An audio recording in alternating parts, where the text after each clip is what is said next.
किसके लिए कही? चोर और डाकुओं के लिए। लिखा है ना, डाकू के लिए कहा। यीशु मसीह ने दूसरी वाणी डाकू के लिए कहा, मैं तुझसे सच सच कहता हूं कि आज ही तू मेरे साथ स्वर्ग लोक में होगा। किसको बोल रहा है यीशु मसीह? डाकू को बोल रहा है ना। उसका राइट साइड लेफ्ट साइड डाकू ही थे ना। Hallelujah, hallelujah. जरा सोचिए कैसी परिस्थिति में ये डाकू यीशु मसीह पर अपना ईमान ला रहा है, खुदा बाप के ऊपर अपना विश्वास कायम कर रहा है। हालेलुया। क्या यह डाकू पहले से यीशु मसीह को जानता था? अभी आपने सुना कई लोगों को यीशु मसीह खाना खिलाता था। क्या यीशु मसीह के उस भीड़ में से ये व्यक्ति था, ये डाकू था? हालेलुया। जरा सोचो, यीशु मसीह को ये व्यक्ति जानता भी नहीं था। हालेलुया। खुदा बाप को ये जानता भी नहीं था। जिस समय इन लोगों को सजा देने की बारी है, उस समय इसकी मुलाकात हुई है उससे। हालेलुया। इससे पहले वो जेल में था। हालेलुया।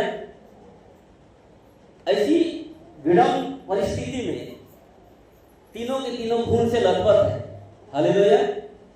इन दोनों से ज्यादा घायल यीशु मसीह है। शरीर का सारा लहू पानी की तरह बह चुका है।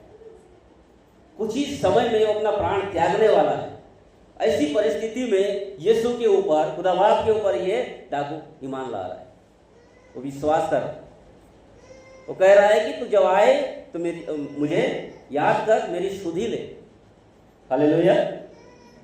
एक तरफ हम देखते हैं पूरी भरी सी शास्त्री समाज का भीड़ तर्क और वितर्क करते हुए यीशु मसीह को कैसे फंसाए, किस तरह से हम उसे क्रूस पर चढ़ाए, मार डाले। कई दिनों से इन्होंने षड्यंत्र रचा। हालेलुया। जब फाइनली जब यीशु मसीह को जेल हो गया, उसके बावजूद भी जब इसके ऊपर कोई गुनाह और अपराध न पाया गया, लिखता है इसके बदले हमें एक चोर या डाकू को दे दो, कोई गुनहगार को दे दो, लेकिन इसे सजा दो। ये भीड़ का निर्णय था।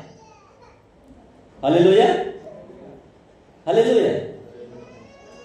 ये सारा चीज को इस डाकू ने देखा। यरूशलेम से जब उसे निकाला गया यीशु मसीह को, उसके ऊपर थूकते हुए, उसको मारते हुए, हालेलुया, इसने उन सारी चीजों को देखा।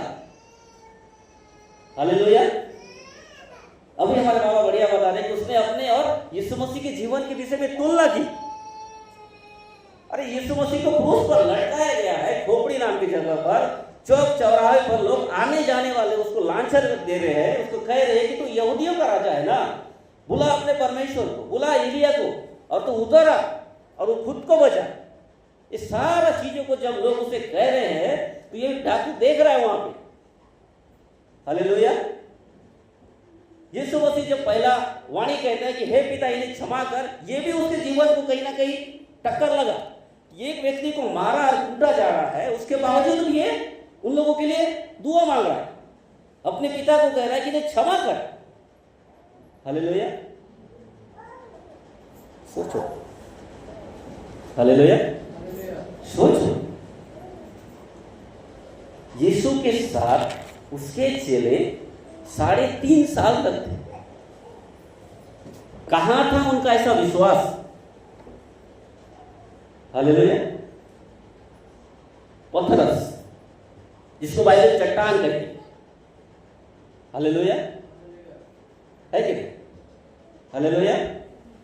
कहां था उनका विश्वास? किधर गया उस ऐसा समय में? वचन लिखता है जिस समय गethsemane बगीचा में यीशु मसीह को पकड़ने के लिए यहूदा भीड़ लेके आया, तो लिखा है भीड़ तितर-बितर हो गई वहां पे। हालेलुया। भीड़ तितर-बितर हो गई। कहां गया उनका विश्वास? अगर विश्वास होता तो थोमा यह न कहता कि मैं उसके छीले हुए हाथ और बजरे में मैं अपना उंगली डालूंगा। और यीशु मसीह कहता है देख यही मेरा हाथ है। हालेलुया। और विश्वास होता यीशु मसीह के ऊपर, उसके वचन के ऊपर, तो 30 चांदी के सिक्कों के लिए, चंद रुपयों के लिए यहूदा यीशु को ना बेचता। हालेलुया। विश्वास अगर होता पतरस के अंदर, तो वो प्याला जब यीशु मसीह पीने के लिए खड़ा था, जिस समय उसको पवित्र आत्मा से सामर्थ्य मिला, पतरस आके यह न कहता कि ये तेरे साथ कभी घटित ना हो, तू ये प्याला कभी ना पीने पाए। और यीशु मसीह पतरस को यह न कहता, ये शैतान दूर हो जा मेरे पास से। हालेलुया। कहीं ना कहीं लोगों की भीड़ के साथ साथ इनका विश्वास भी पानी की लहर की तरह डगमगाता था। अगर ना डगमगाता तो पानी पर यीशु की तरह पतरस भी चलते हुए जाता, चंद कदमों पर वो ना डगमगाता। हालेलुया। वैसा अविश्वासी हम अपने आप को ना बनाए। 4 कदम विश्वास में आगे चलकर वापस से 5 कदम रिटर्न ना आए। Hallelujah, hallelujah. मेरे प्रियो,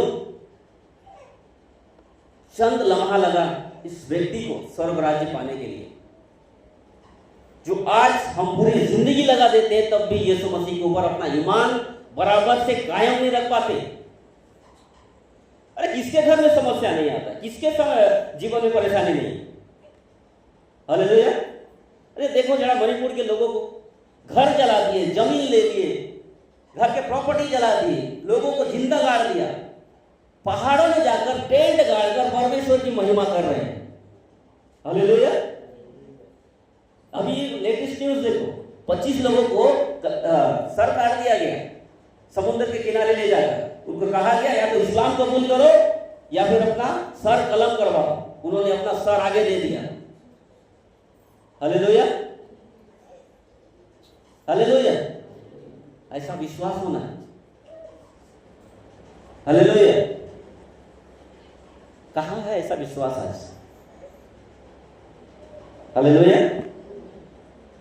कहाँ है मेरे प्रियो? इब्रानियों 11 अध्याय 6 वचन में लिखता है कि परमेश्वर के पास आने वाले लोगों को विश्वास करना है उसके ऊपर, क्योंकि विश्वास बिना उसे प्रसन्न करना अनहोना है। कैसा विश्वास है आप? हमने पिछले दिनों सुना अंजीर का पेड़ के विषय में। यीशु मसीह को भूख लगा और वो अंजीर के पेड़ के पास गए, मस्त हरा भरा। हालेलुया। मस्त हरा भरा, मस्त। हम लोग जैसे कपड़े टीप टाप पहन के आते हैं, ओढ़नी रह गए, हम लोग ऐसा इन करके मस्त हाथ में ऐसा बाइबिल लेके मस्त हमारा जीवन हरा भरा। फल किधर है? हालेलुया। फल किधर है? उस वचन में यीशु मसीह ने साफ नहीं दिया। अपने चेलों के लिए कहा, अपने चेले उपस्थित थे, इस कारण से कहा कि आज से तुझ पर कभी फल नहीं लगेगा। पेड़ देखते देखते सूख गया। उसके कुछ वर्ड के नीचे के बाद में लिखा गया है, यदि तुम्हारा विश्वास राई के दाने के बाद बराबर भी हो तो पहाड़ से कहोगे उठ और जाके समुद्र में गिर, तो वो गिरेगा। पर मैं पूछता हूं, इस समय इनका विश्वास कहां था जो ये डाकू ने किया अंतिम समय पर, अपने जीवन के अंतिम लम्हों में? हालेलुया। किधर है हम लोग का विश्वास? हमारा जीवन खत्म हो रहा है परमेश्वर के ऊपर। हम मसीह हैं, आज से नहीं, अनादिकाल से मसीह है। हालेलुया। हमारे दादा, हमारे पुरखा सब मसीह है। इसलिए वचन लिखता है, तुम्हारे बाप दादाओं का निकम्मा चाल चलन छोड़ो, उस चाल चलन को करीब आओ खुदा के। हालेलुया। इस डाकू ने चाहते और क्या चीज पाया? इसने परमेश्वर का दया भी पाई और इसने अपने गुनाहों का, अपने सारे जो जीवन में किया था उसका क्षमा भी पाया।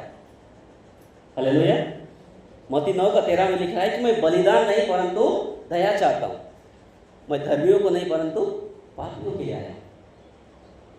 हालेलुया। वो बलिदान नहीं चाहता, वो दया चाहता है, जो उसने उस डाकू के ऊपर किया। हालेलुया। उस डाकू के ऊपर उसने दया किया। कह रहा है कि मैं धर्मियों का नहीं परंतु पापियों के लिए आया। इसका यह मतलब नहीं कि हम पाप और गुनाह में करें और अंतिम समय जाके परमेश्वर से माफी मांगो, वो समय नहीं आएगा। हालेलुया। गुनाह अपराध करने के बाद वो समय नहीं आएगा। पुराने नियम में लिखा है, जीते जी अगर तेरे मुंह से अंगीकार ना निकले, तो लाजर के विषय में लिखा है ना, धनी मनुष्य और लाजर, जा उनके पास तो व्यवस्था है, अपने भाइयों के पास भेज रहा था कि उनको जाके भेज कि वो लोग पश्चाताप करें। कहता है उनके पास तो व्यवस्था है, अगर तुम जीते जी अंगीकार न कर पाए तो मृत्यु के बाद लिखा है कोई माफीनामा नहीं। Hallelujah, hallelujah. मेरे प्रियो, उद्धार उसी का होगा जो खुदा बाप पे ईमान लाएगा, जो यीशु मसीह पर भरोसा करेगा। हालेलुया। आज भी समय है, पश्चाताप करो। हालेलुया, कबूल करो, हाँ पिता मैं पापी हूं, मेरा विश्वास को बढ़ा। हालेलुया।